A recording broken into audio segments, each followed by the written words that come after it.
नमस्कार. मलाही चुकल्यासारखं वाटत होतं, कारण बरेच दिवस झाले तुमच्या कोणाशीच कसलाच संपर्क नाही. इन्सिडेंटली काही दिवसांपूर्वी मी द ग्रेटेस्ट सिक्रेट नावाचं पुस्तक वाचत होतो. अरे ते पुस्तक कुठे गेलं? पुस्तक घेऊन ये. ते पुस्तक पण बघायला पाहिजे. द ग्रेटेस्ट सिक्रेट नावाचं पुस्तक वाचत होतो आणि त्यामध्ये इतक्या काही काय म्हणूया त्याला साम्य मला आढळली. काय साम्य आहे ते मी बोलणार आहे नंतर, पण इतकं साम्य काही काही गोष्टींमध्ये आढळलं की मला असं वाटलं की हे तुम्ही सगळ्यांनी वाचलं पाहिजे. तुमच्या सगळ्यांच्या संग्रही ते असलं पाहिजे, कारण इट मेड सेन्स. आणि गंमत बघा, रोंडा बर्न सारखी व्यक्ती, तुम्हाला रोंडा बर्न आठवत असेल, 2006 साली नोव्हेंबर 24, 2006 त्यांनी पहिलं पुस्तक पब्लिश केलं. इनफॅक्ट पहिलं फिल्म आली, त्याच्यानंतर ते हे पुस्तक आलं 24 नोव्हेंबर 2006 साली, द सिक्रेट नावाचं. आणि मी ते पुस्तक यायच्या आधी ती फिल्म आली, मी ती फिल्म मागवली होती अमेरिकेवरून. आणि माझं कुठेतरी, मला वाटतं नाशिकला, if I am not wrong, नाशिकमध्ये माझं एक कॉर्पोरेटमध्ये माझं एक सेमिनार होतं. आणि मला असं वाटत होतं, मला माहीतच नव्हतं ती सिक्रेट काय आहे. मी टायटल बघून ते फिल्म मागवली होती आणि माझी अशी इच्छा होती की ते सिक्रेट बद्दल आपण, कारण त्याच्याबद्दल लिहिलं होतं, त्या सिक्रेट बद्दल आपण त्या सेमिनारमध्ये बोलायचं. मग इन द मीन टाइम ती फिल्म आली, ती फिल्म बघितली मी. माझ्या लक्षात आलं की हे जरासं बघणाऱ्यांना किंवा ऐकणाऱ्यांना जड जाणार आहे, पण मग मी ठरवलं की आपण बोलायचं. आणि मग मी त्याच्यावरती बोललो. त्यावेळेला तो कन्सेप्ट तुलनेनं नवीन होता. कुठला concept? The law of attraction. People were not conversant with that terminology, the law of attraction. आणि त्यामध्ये ते, अर्थात ते कमर्शियल फिल्म तयार केली होती, त्यामुळे त्याच्यामध्ये मालमसाला इतका होता की तुम्ही विचार करा की लगेच तुमच्या हातात ती गोल्ड चेन मिळते, तुम्ही विचार करा गाडी मिळणार, तुम्ही विचार करा बंगला मिळणार, तुम्ही विचार करा नोकरी मिळणार, तुम्ही विचार करा आणि तो जिनी येणार आणि तुमच्या समोर हात जोडून उभा राहणार. Your wish is my command, बोला काय पाहिजे. अर्थात इतकं ते पॅलेटेबल नव्हतं, इतकं सोपं नव्हतं, कारण त्याच्या आधीही लोकांनी काय काय प्रयोग केले होते ना. तुझं लक्ष असू दे या स्क्रीनकडे.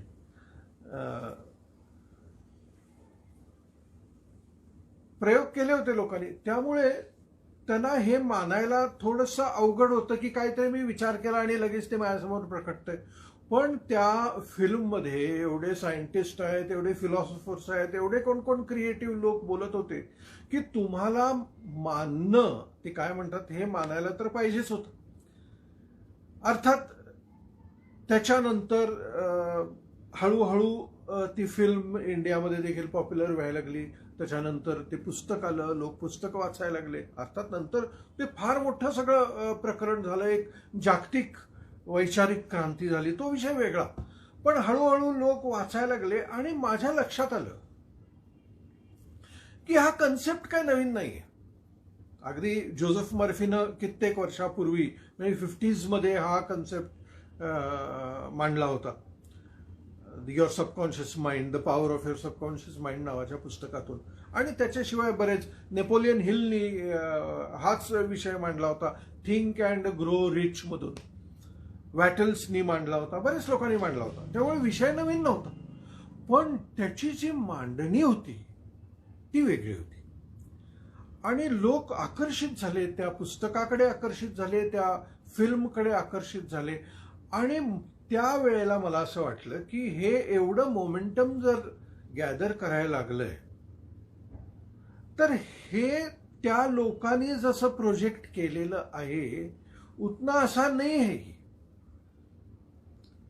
आणि ज्यावेळेस लोक प्रयोग करतील आणि त्यांच्या लक्षात येईल की अरे इतना आसान नाही आहे, त्यामुळे हे काहीतरी एक बोगस आयडिया आहे म्हणून लोक फेकून देतील.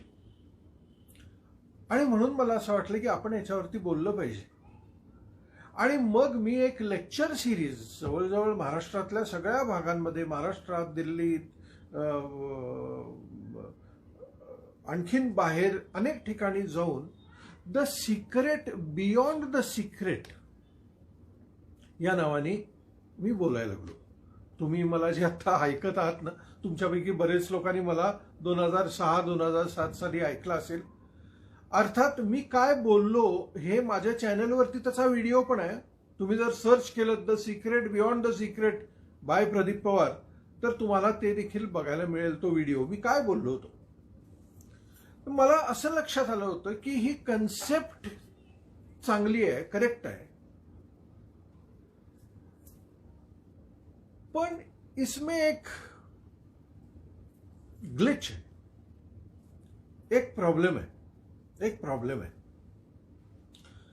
कारण एवढं सोपं नाही आहे ते. आणि मग तो प्रॉब्लेम काय हे मी माझ्या लेक्चर्समधून आणि माझ्या वर्कशॉप्समधून सांगत होतो. अनेक लोकांनी त्या काळात हजारो लोकांनी माझे लेक्चर्स अटेंड केले, माझे वर्कशॉप्स केले. आणि ज्यांना हे पटलं, ज्यांना हे पचलं, डायजेस्ट झालं, त्यांनी स्वतःवर प्रयोग करायला सुरू केले. आणि अनेक लोकांचे प्रयोग सक्सेसफुल झाले. मला तर असं म्हणायचं की ज्या लोकांनी म्हणजे माझ्या ह्या मांडणीनंतर किंवा माझ्या मांडणी बरोबर ज्यांनी हे सगळं समजून घेतलं ते लोक अजूनही माझ्या बरोबर आहेत. पण ज्यांच्या हे पचनी नाही पडलं किंवा ज्यांना हे नाही झालं त्यांच्याकडून, वो जिधर से आए थे उधर चले गए. आणि मग काय म्हणतात, दिवस जात गेले, मैं चल रहा था, लोग मिलते गए और कारवा बनता गया. मित्रांनो, त्याच्यानंतर रोंडा बर्ननी आणखीन काही पुस्तकं लिहिली. दुसरंच पुस्तक मला वाटतं द मॅजिक नावाचं लिहिलं. त्याच्यानंतर द पॉवर नावाचं लिहिलं. मग द हिरो नावाचं लिहिलं. पण म्हणावं तसं द सिक्रेटला जी पॉप्युलॅरिटी मिळाली होती तेवढी काय पॉप्युलॅरिटी या बाकीच्या पुस्तकांना मिळाली नाही. आणि मग लोक चर्चा करू लागले की अरे, ज्या व्यक्तीनं आमच्या समोर ही संकल्पना मांडली त्यालाच का सक्सेस मिळत नाही. अर्थात वस्तुस्थिती तशी नव्हती. रोंडा बर्नला जो मिळायचा तो सक्सेस त्या सिक्रेट मधूनच मिळून गेला होता. इतका सक्सेस मिळाला होता म्हणजे पुस्तकाचंच बघा. द सिक्रेट नावाचं पुस्तक मी सर्च करायला गेलो गुगलवरती तर 350 मिलियन कॉपीज विकल्या गेल्या. आता एक पुस्तक असं म्हणतात की 4 लोक वाचतात. 350 कॉपीज इंटू 4 असे 50 लँग्वेजेसमध्ये, त्याशिवाय फिल्म वेगळीच. त्यामुळे तिनं बऱ्यापैकी सक्सेस मिळवला होता, नाही असं नाही. पण मग त्या हिरो वगैरे पॉवर बिवर नंतर बरीच वर्ष काही वेगळं पुस्तक किंवा फिल्म रोंडा बर्नकडून आली नाही. आणि मग परत 26 नोव्हेंबर 2020 पहिलं पुस्तक कधी काढलं, 24 नोव्हेंबर 2006 आणि दुसरं पुस्तक 26 नोव्हेंबर 2020 ला रिलीज केलं. आणि पुस्तकाचं नाव होतं द ग्रेटेस्ट सिक्रेट. आल्या आमचे मित्र आहेत पुण्यातले संजय मंत्री, त्यांनी मला व्हॉट्सअप केलं की सर, नवीन पुस्तक आलंय. आणि नुसतं व्हॉट्सअप केलं नाही, त्यांनी पाठवूनही दिलं. त्यांच्यामुळे मला ते पुस्तक म्हणजे दुसऱ्या दिवशी वाचायला मिळालं. आणि ते पुस्तक वाचल्यानंतर किंवा वाचत असताना मला लक्षात आलं की या बाईंना काहीतरी महत्वाचं सापडलेलं आहे.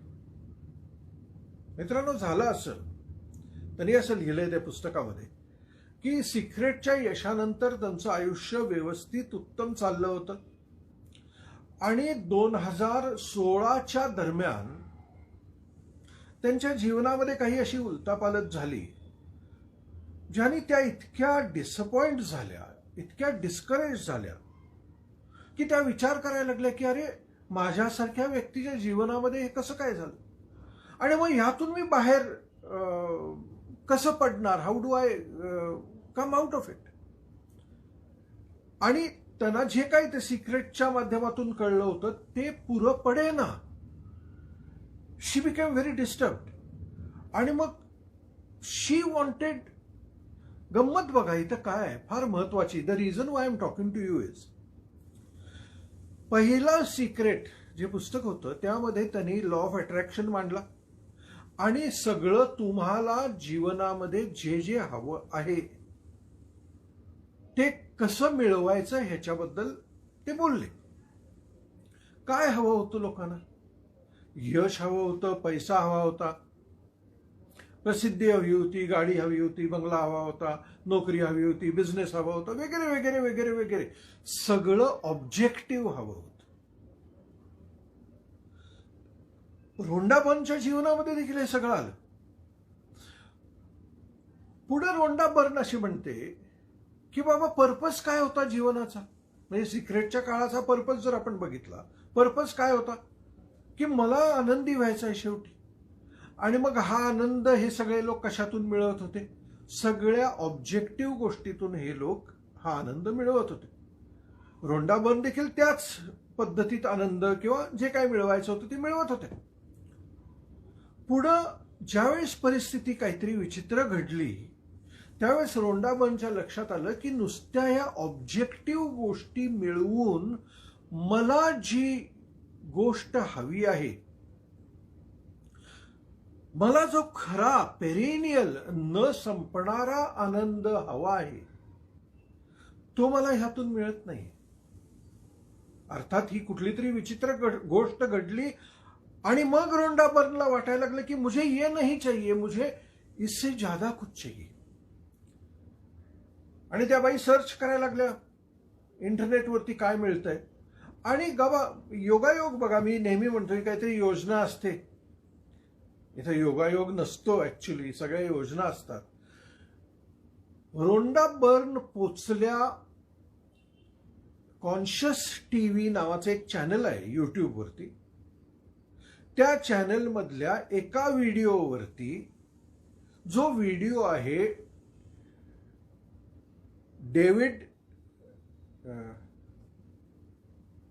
काय नाव त्या माणसाचं, बिंघॅम, डेव्हिड बिंघॅम नावाच्या माणसाचं, तो कॉन्शियस टीव्हीने केलेला व्हिडिओ. आता हा व्हिडिओ बघितल्यानंतर रोंडा बर्नच्या लक्षात आलं की येस, मला जे एक्झॅक्टली पाहिजे आहे हे डेव्हिड बिंघॅम बोलायला लागलाय. पण डेव्हिड बिंघॅम हा इतका साधा माणूस की एक मार्गदर्शक किंवा एक गुरु म्हणून, आता हे कधी किती जुना व्हिडिओ, मला वाटतंय 10 वर्षापूर्वीचा व्हिडिओ असेल, पण त्यांनी काय स्वतःचं काही केलं नाही, काही एक मोठा मार्गदर्शक म्हणून जगासमोर आला नाही, काय नाही. पण रोंडा बर्नला लक्षात आलं की डेव्हिड बिंघॅम जे बोलायला लागलाय ना उसमें कुछ दम है. आणि मग त्यांनी शोध घेतला डेव्हिड बिंघॅमचा आणि त्यांना फोन केला. म्हणाले की मी अशी कुठेतरी अडकलेली आहे, मला यातून बाहेर पडायचं. फोनवरतीच बोलणं झालंय बाईचं डेव्हिड बिंघॅमशी, आणि फोनवरती त्यांनी मार्गदर्शन केलं. आणि मग जे मार्गदर्शन केलं होतं तशा पद्धतीच्या एका रिट्रीटला, डेव्हिड बिंघॅमचं नाहीच, कुठल्या तरी वेगळ्या व्यक्तीच्या रिट्रीटला रोंडा बर्न गेले. आणि तिथं त्यांना एक बाई भेटल्या. त्या बाईंना त्या म्हणतात की बघितल्यानंतरच मला असं वाटलं की मी अशी आकर्षित झाले त्यांच्याकडे की ह्या व्यक्तीकडे काहीतरी वेगळं आहे. आणि त्यांना मी सांगितलं, माझी व्यथा सांगितली. आणि त्या बाईंनी मला गाईड केलं. अर्थात त्या पुस्तकामध्ये त्यांचं नाव नाही लिहिलं. त्या म्हणतात की त्यांची इच्छा नव्हती, त्या बाईंची इच्छा नव्हती की माझं नाव तुम्ही पुस्तकामध्ये लिहा, म्हणून त्यांचं नाव लिहिलं नाही. त्यांनी फक्त माय टीचर असं लिहिलं. आणि त्यांनी जे जे काय सांगितलं, ही 2016ची गोष्ट आहे, त्यांनी जे जे काय रोंडा बर्नना सांगितलं त्याच्यावर मनन केलं, चिंतन केलं, आदिध्यासन निदिध्यासन केलं. आणि रोंडा बर्नच्या लक्षात आलं की ही अशी गोष्ट आहे जी गोष्ट मी जगासमोर आणली पाहिजे. आणि 2016 पासून हे जे जे काय त्यांना लक्षात येत होतं, त्यांनी एक फोल्डर तयार केला आपल्या कम्प्युटरवरती, लॅपटॉपवरती, आणि माय नेक्स्ट बुक मध्ये त्या सगळ्या गोष्टी लिहित गेल्या. आणि फायनली त्यांच्या लक्षात आलं की this is what I want to tell the world. आणि द ग्रेटेस्ट सिक्रेट नावाने हे पुस्तक त्यांनी नोव्हेंबरमध्ये पब्लिश केलं. आता मित्रांनो, तुम्ही म्हणाल की ठीक आहे, हो गया पब्लिश, लोग पढेंगे, जो भी होगा होगा. तू काय एवढं त्या पुस्तकाबद्दल बोलायला लागलेस? मित्रांनो, मी त्या पुस्तकाबद्दल एवढ्यासाठीच बोलायला लागलोय कारण जो विषय रोंडा बर्ननी मांडला त्या ग्रेटेस्ट सिक्रेटमध्ये, तोच विषय मी गेली 20 वर्ष तुमच्या समोर मांडत आलेलो आहे. That was the similarity. आणि द ग्रेटेस्ट सिक्रेट या बाईंना काय सापडलं, कुठल्या फॉर्म मध्ये सापडलं ठाऊक आहे तुम्हाला? द ग्रेटेस्ट सिक्रेट ह्यांना सापडलं वेदांताच्या फॉर्म मध्ये. वेदांत म्हणजे काय? वेदांचा अर्क, the end of Vedas. And what are the end of Vedas? The Upanishads are the end of Vedas. आणि उपनिषदामध्ये जे जे मांडलेलं आहे, जो वेदांत मांडलेला आहे, वेगवेगळ्या पद्धतीचा वेदांत आहे.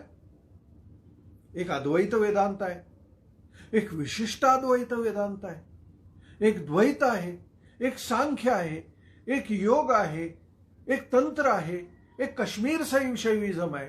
म्हणजे वेदांत देखील वेगवेगळ्या पद्धतीचा आहे. पण त्यातलं रोंडा बर्नने जो उचललं ते उचललं अद्वैत वेदांत.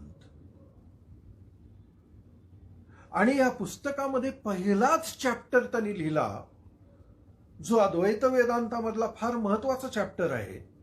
म्हणजे अद्वैत वेदांतामधल्या एका टेक्स्टचा विषय आहे तो.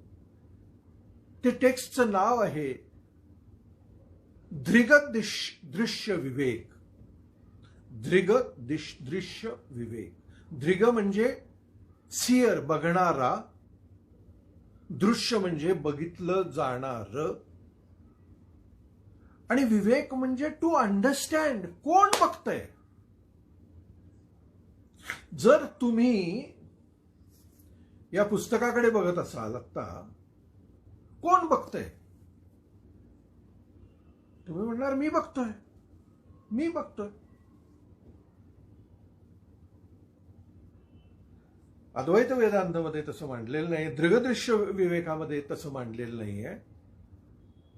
तिथं ते म्हणतात की बघणार, आता तुम्ही ज्याला मी बघतोय असं म्हणताय ते तुमचं मन आहे. आता गंमत बघा, ह्याच्यावरती मी कितीतरी वेळा बोललेलो आहे. म्हणजे गेले 7-8 महिने जे काय मी व्हिडिओज केले फेसबुक लाईव्ह वरती, त्यातल्या कितीतरी व्हिडिओज मध्ये मी हे बोललेलो आहे आधी. पण परत एकदा जराशी उजळणी करूया. ज्यावेळेस तुम्ही बघता, कशाच्या माध्यमातून बघता? You see with what? तुम्ही तुमच्या डोळ्यांनी बघता ना.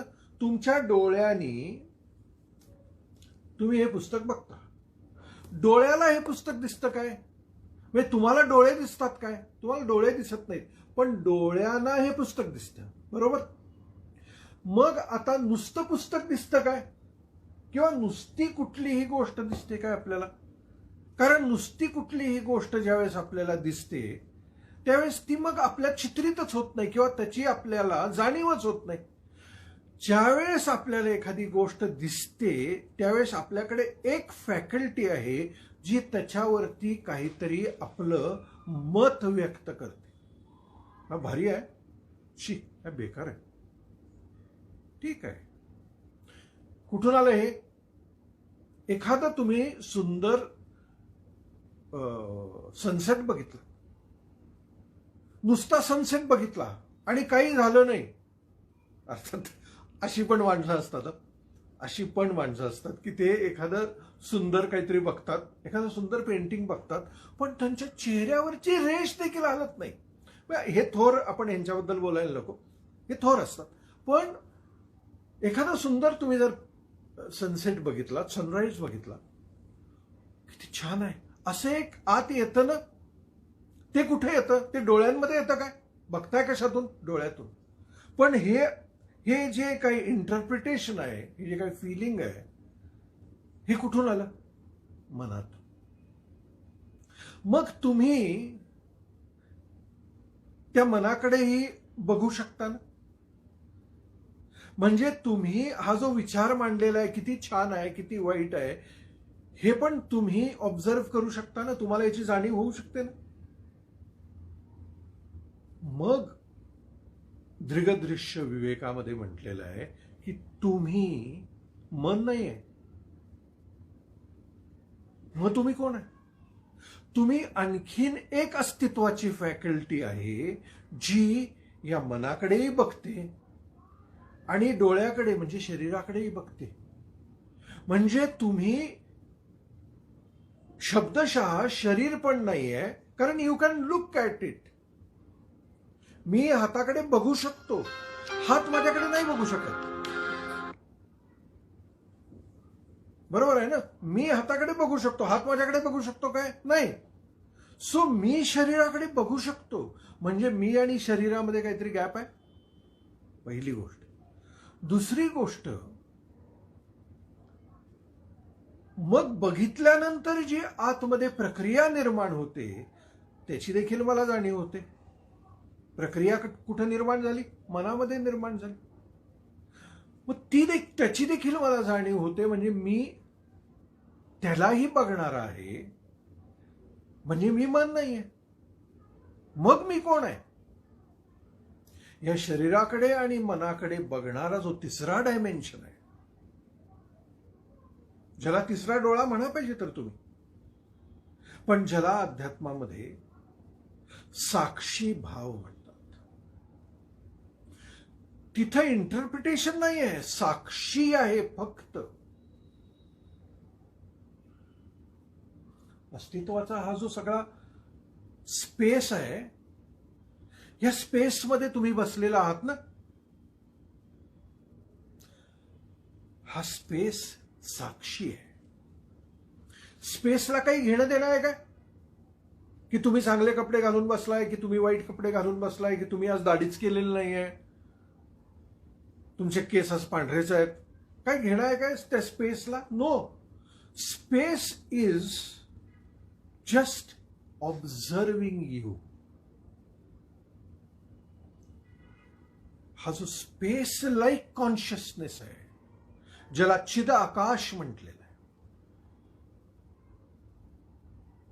आपण खरे तो साक्षी स्वरूप चिद आकाश आहोत. हा पहिला चॅप्टर आहे. आणि मग पुढे त्यांनी ते मांडण्याचा प्रयत्न केलेला आहे की मग हे एवढं सरळ आहे, तर मग हे का कळत का नाही? पहिली गोष्ट की ओके बाबा, हे कळलं मला की मी साक्षी स्वरूप आहे. So what? त्याच्यामुळे काय होतंय? त्याच्यामुळे एक महत्वाची गोष्ट होते की आपलं आयुष्य चालवणारं ऍक्च्युली जे मन आहे ना, आणि विशेषतः दूषित मन, द निगेटिव्ह माइंड, आपलं सगळं आयुष्यामध्ये सफरिंगचा जो भाग आहे हा कोणामुळे निर्माण होतोय? प्रत्यक्षामुळे कमी निर्माण होतो, त्या मनामुळे जास्त निर्माण होतो. सो हे जे सफरिंग माइंड आहे याच्यापासून आपण मुक्त होतो. केवढी मोठी गोष्ट आहे ही, जी सगळ्या दुनियाला मुक्ती पाहिजे आहे. या मुक्तीचं हे पहिलं सूत्र आहे ना. पण आपण लहानपणापासून किंवा जनरेशन्स टुगेदर त्या मनाला इतके, त्या मनाबरोबर इतके एकरूप झालोय की मी म्हणजेच मन, किंवा माझ्या मनामध्ये येणारे विचार हे माझेच विचार. त्यामुळे ते कसेही असले तरी त्या विचारांना मी कॉन्स्टंटली रिॲक्ट होत असतो. म्हणजे कारण नसताना माझ्या मनामध्ये जर एक नकारात्मक विचार आला तर माझे हातपाय गळून जातात. प्रत्यक्ष काही नसतं, प्रत्यक्ष काही नाहीये, विचार आहे फक्त. पण माझ्या मनात आलाय त्यामुळे तो माझाच आहे हे वाटण्याची इतकी माझी सवय म्हणा, किंवा तशी जडणघडण आहे की माझ्या जीवनाचा ताबा त्या मनाने घेतलेला आहे. पण ज्याला ही दृष्टी प्राप्त झाली की मी म्हणजे माझं मन नाही, त्यावेळेला तो त्या मनापासून डिस्टंट होतो आणि मग मनामध्ये आलेले विचार बघू शकतो. जी व्यक्ती हे करू शकतं तो त्या मनाच्या आधिपत्यापासून मुक्त मुक्त मुक्त मुक्त व्हायला लागतो. मग मनाचा उपद्रव संपतो काय? नो, मनाचा उपद्रव चालूच राहतो, फक्त तो उपद्रव तुम्हाला होत नाही. जसा तुम्ही आता जर कुठं अशा ठिकाणी बसले असाल की जिथं बाहेर रस्त्यावरती ट्रॅफिक आहे आणि तुम्ही ऐकताय माझं हे लेक्चर, ट्रॅफिक आहे पण तुम्ही त्याचा त्रास करून घेताय काय? गोईंग, चलो ठीक आहे, you are listening to me, तुमचं लक्ष माझ्याकडे आहे, त्या ट्रॅफिककडे नाही. सिमिलरली ज्या व्यक्तीला ही जाणीव होते की मी म्हणजे माझे विचार नाहीत, ती मुक्त व्हायला लागते आणि मग त्याचा रेफरन्स पॉइंट स्वतःकडे बघण्याचा बदलतो. तोपर्यंत ती कोण आहे? ती शरीर आहे, मन आहे, लिमिटेड, त्या शरीरामध्ये असलेली लिमिटेड व्यक्ती आहे. आणि साक्षी स्वरूप, साक्षी चैतन्य काय आहे? इनफायनाईट आहे. या स्पेस सारखा आहे. म्हणजे तुमच्यासारखे अनेक बॉडीज इथे येणार आणि जाणार, साक्षी जाणार नाहीये. सो तुमच्या आतमध्ये ही जी काय लिमिटेडनेस आहे तो लिमिटेडनेस क्रॅक व्हायला लागतो आणि तुम्हाला तुमचा जो असीम स्वभाव आहे, तुमचं असीम अस्तित्व आहे, त्याचा परिचय व्हायला लागतो, त्याची जाणीव व्हायला लागते. म्हणून याला रिअलायझेशन असं म्हटलेलं. You start realizing that you are not the body, you are not the mind, you are the witness consciousness. ज्याला सुरुवात नाही, ज्याला शेवट नाही, ज्याला कुठलंही बंधन नाही, ज्याला कक्षा नाहीत, जे बदलत नाही, असीम आहे, अनादी आहे. त्यामुळे लक्षात घ्या, एखाद्या बीचा, सीडचा पर्पज काय आहे? What is the purpose of a seed? तुम्ही एक मोठी वडाच्या झाडाची सीड आणलीत तर त्या वडाच्या झाडाच्या सीडचा पर्पज काय? वडाचं झाड होणं हा त्याचा पर्पज आहे. पण तुम्ही जर ती तशा डबीत ठेवलीत, 100 वर्ष ठेवलीत, is it serving its purpose? No, कारण तो त्याचा पर्पजच नाही. मग त्याचा पर्पज सर्व्ह करायला त्याला काय करायला पाहिजे? त्याला स्वतःचं अस्तित्व, जे लिमिटेड अस्तित्व आहे सीडचं, ते डिझॉल्व्ह केलं पाहिजे जमिनीच्या असीम अस्तित्वामध्ये. त्याला जाणीव झाली पाहिजे की आता मी जमिनीमध्ये चाललेलो आहे, तर I am no more the seed, I am the earth, the soil. आणि असं ज्यावेळेस होतं त्यावेळेस त्या सीडचा लिमिटेडपणा नष्ट होतो आणि त्यातून एक वटवृक्ष निर्माण होतो. सो जोपर्यंत अध्यात्म काय म्हणतं की जोपर्यंत तुम्ही या मर्यादेमध्ये लिमिट करून ठेवलेला आहे स्वतःला, तोपर्यंत तुम्ही त्या सीड सारखे आयुष्य जगणार आहात की तुमच्याकडे पोटेन्शियल आहे वटवृक्ष होण्याचं, but that potential will not be explored.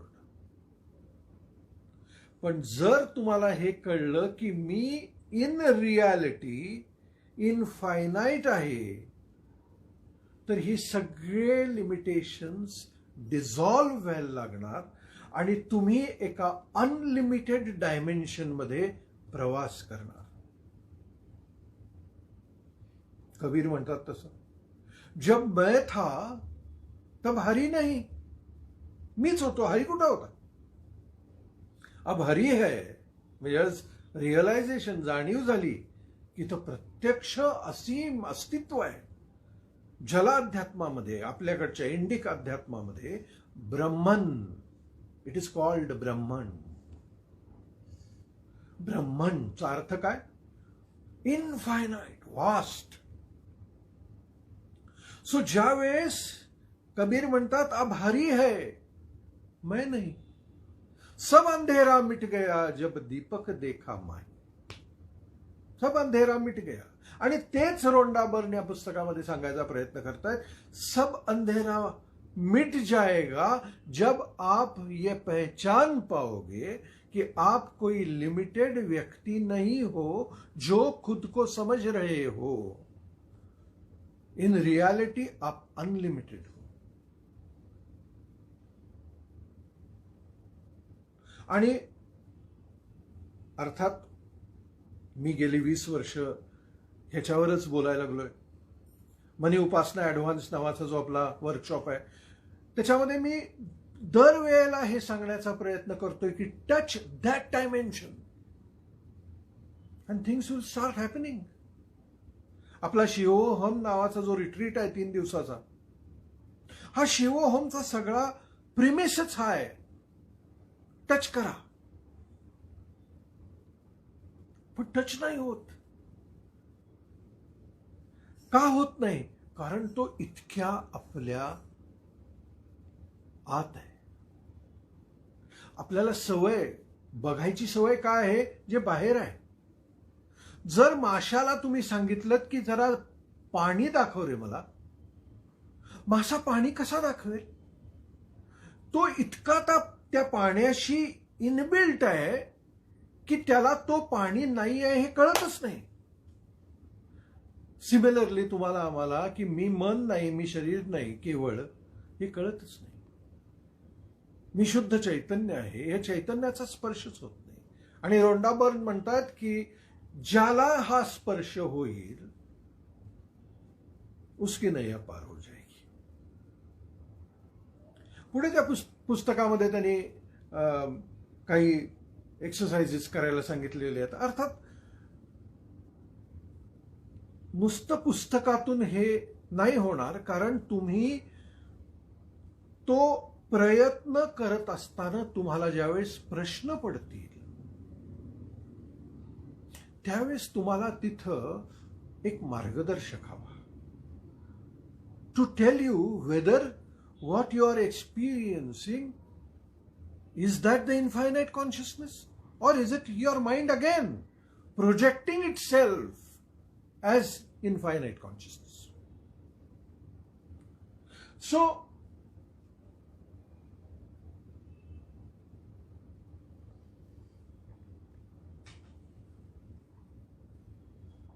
यातली एक चांगली गोष्ट काय झाली रादर, की ह्या पुस्तकामुळे हे जे निखळ अध्यात्म आहे, हे रोंडा बर्नच्या फॉलोईंगमुळे आज इतक्या मोठ्या प्रमाणात जगात पोचणार आहे. कळणार आहे लोकांना की नाही, राईट पद्धतीत कळणार आहे की नाही मला माहित नाही, पण जग निदान ह्या अद्वैत वेदांताला किंवा वेदांताला इंट्रोड्यूस होणार आहे एका मोठ्या प्रमाणामध्ये. आज आपल्याकडेच आहे वेदांत, पण आपण वेदांताकडे बघत नाही. आपण काहीतरी 7 habits of highly effective people, आपल्याला फार मोठं काहीतरी पुस्तक वाटतं, पण अष्टावक्र गीता आपण वाचायचा प्रयत्न करत नाही. आपण साधी गीता वाचायचा प्रयत्न करत नाही. साधी असं नाही, म्हणजे मोर पॉप्युलर असलेली गीता आपण वाचायचा प्रयत्न करत नाही, समजून घेण्याचा प्रयत्न करत नाही. उपनिषदच आहे गीता म्हणजे. पण आपल्याला काहीतरी द सिक्रेट भावतं. तसं जगाला पण कदाचित लक्षात येईल की the real or the greatest secret हे लॉ ऑफ अट्रॅक्शन मध्ये नाहीये, हे ह्या जाणीवेमध्ये आहे की अहम ब्रह्मास्मी तत्वमसी. महावाक्य आहे ती वेदांतामधली. आणि हे ज्यावेळेस तुम्हाला कळेल, काय होईल हे जर कळलं तर, लक्षात घ्या, हे जर तुम्हाला कळलं, मी 4 पॉइंट्स असे लिहून ठेवले. पहिली गोष्ट, एक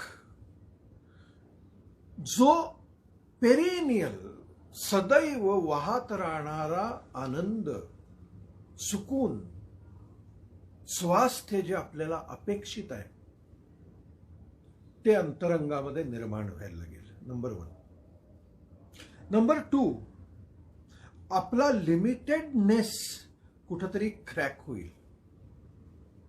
त्या ककून मधून जसं ते फुलपाखरू असं बाहेर पडतं, तसं आपले जे पोटेन्शियल्स कुठंतरी दबलेले आहेत या जाणीवीने ते ओपन होतील. उपनिषदाने ही प्रॉमिसेस केलेली आहेत.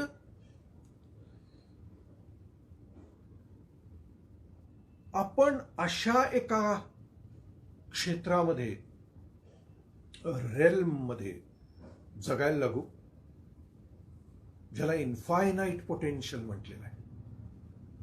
दीपक चोप्रानी ज्यावेळेस 7 स्पिरिच्युअल लॉज ऑफ सक्सेस हे पुस्तक लिहिलं, त्याच पहिलाच लॉ लिहिला, the law of infinite potential.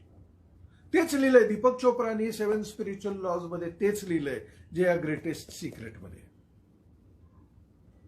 So आपण इन्फायनाईट पॉसिबिलिटी मध्ये जाऊ, आपला लिमिटेडनेस संपून जाईल. आपल्या जीवनाला एक सहजता येईल, एफर्टलेस व्हायला लागेल जीवन, गोष्टी घडायला लागतील. सिंक्रोनिसिटी आपण अनुभवायला लागू, ज्याला योगायोग म्हणतात. कितीतरी लोक मला सांगतात की सर, अरे हे डोक्यात येतंय आणि हे घडतंय. का? कारण तुम्ही त्या अस्तित्वाच्या इंटेलिजन्स बरोबर असे इन ट्यून आहात, इन ट्यून होता जे लोक हे प्रॅक्टिस करतात. आणि ही मनाची जी निगेटिव्हिटी आहे ही हळूहळू संपुष्टात यायला लागते. एक स्वास्थ्यपूर्ण जीवन आपण आणि एक संपूर्ण जीवन आपण जगायला लागतो. और क्या चाहिए? What else do we really want? हेच तर पाहिजे आहे जीवनामध्ये, हेच तर शोधायचा प्रयत्न करतोय आणि हेच समोर आहे, फक्त आपण अप्लाय करत नाहीये. मला जेव्हापासून हे कळलं, माझं आयुष्य बदलून गेलं आणि ते जगाबरोबर वाटत आलो. आणि म्हणून इतके वर्ष मी तुमच्याशी हेच बोलत आलेलो आहे कि अगर आप ये जो अवस्था है त्याला टच करायला लागाल, स्पर्श करायला लागाल, जर लागलात तर युअर लाईफ विल चेंज. म्हणून मित्रांनो, सगळेजण आपण धडपडतोय आपल्या जीवनामध्ये, आपल्याला हे पाहिजे, ते पाहिजे, ते पाहिजे. हा प्रॉब्लेम आहे, तो प्रॉब्लेम आहे, तो प्रॉब्लेम आहे, हा चॅलेंज आहे, तो चॅलेंज आहे. ठीक आहे, सब ठीक आहे. पण तुम्ही जर तुमच्या स्वास्थ्याच्या फ्रिक्वेन्सीला जाऊ शकलात तर ऑटोमॅटिकली ह्या सगळ्या गोष्टींपासून तुम्ही मुक्त होऊ लागाल. आणि हेच त्या बी प्रमाणे आपल्या अस्तित्वाचं पर्पज आहे. Not to remain as an individual, but to experience the indivisible completeness within us. कदाचित विषय थोडासा अवघड होता, पण तुम्हाला सांगणं मला गरजेचं वाटलं. याच्यावर जरा चिंतन करा, विचार करा, आणि जर कळलं तर याकडे वळा. नमस्कार.